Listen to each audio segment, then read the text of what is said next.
dad, God bless him, loved me to death, saw his son realize a pretty comical dream.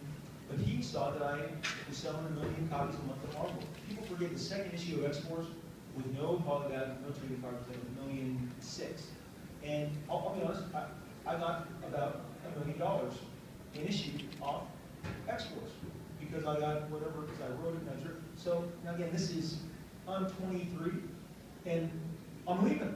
I tell my dad and my mom, hey, I'm gonna go start this wiki wacky business and make my own little crazy characters. And I'm like, Dad, son, do you know what you're doing? And I love him to death. What he had in mind, he was like, you are playing for the championship here. I mean, what are you doing taking yourself off the team?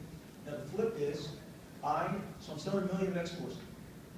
Today 100,000 is a lot of copies. Back then that would be canceled. But if you owned everything, on my little yellow sheet that I worked out on my map, all I knew was I needed to sell 100,000 copies of my new book to be happy. I didn't have eyes on buying a mansion and buying cars and being the Wolf of Wall Street. I just wanted to do my own thing. And to me, I was like, I'm going to make this happen. I told my dad, you know, believe me, I can get 10% of this audience to follow. I believe in that.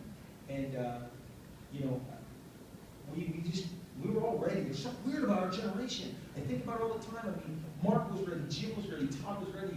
It was a different world. I mean, Marvel and DC were still the top publishers just like today, but there is a hesitation and conservatism in the business that did not exist. Now, I'm going to tell a story at school, and because I'm really kind of far removed from it, but I know that there was about 5 artists who about 6 years ago were going to break at their peak at Marvel and become the Image.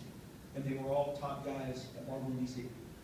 But they had to listen to the bands, because like Mark said, they were like, I need to land, I need a soft landing. You guys you're asking me to jump off the cliff. And I remember going, this is gonna be awesome, it's gonna rocket the comics books industry to the core. They all backed out, because they just didn't have money.